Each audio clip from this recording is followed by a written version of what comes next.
বাংলাদেশ জামায়াত ইসলামীর রাজনীতির একটা বিশাল উত্থান হলো। বিশেষ করে ১৯৯১ সালের নির্বাচনে আমরা লক্ষ্য করেছি জামায়াত ইসলাম সর্বোচ্চ আসন ১৮টি পেয়েছে।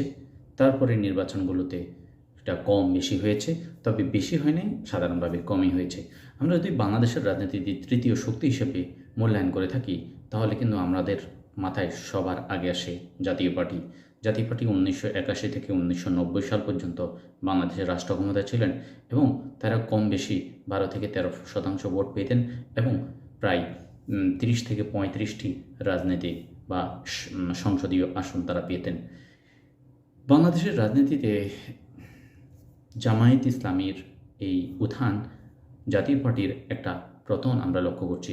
জাতীয় পার্টি সাধারণত উত্তরবঙ্গ বেসড একটা রাজনৈতিক দল, ওখানে তারা প্রায় ৪-৫টি জেলায় নিরঙ্কুশ আসন সেখানে প্রায় ২০ থেকে ২৫টা আসন কিন্তু তারা পেয়ে যায় এরশাদের এলাকা হিসেবে। কিন্তু আমরা লক্ষ্য করেছি জামায়াত ইসলামকে বলা হয় মাত্র ২-৩% ভোটার রয়েছে তাদের সর্বোচ্চ, কেউ বলছেন জামাতের ১২% ভোট রয়েছে।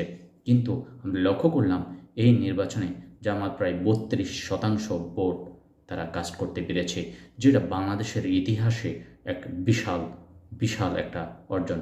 আমরা লক্ষ্য করে যদি দেখি ২০০৯ সালে বাংলাদেশ জাতীয়তাবাদী দল সেখানে ৩১% ভোট পেয়েছেন, কিন্তু তারা আসন পেয়েছে ২৭ থেকে ২৮টি।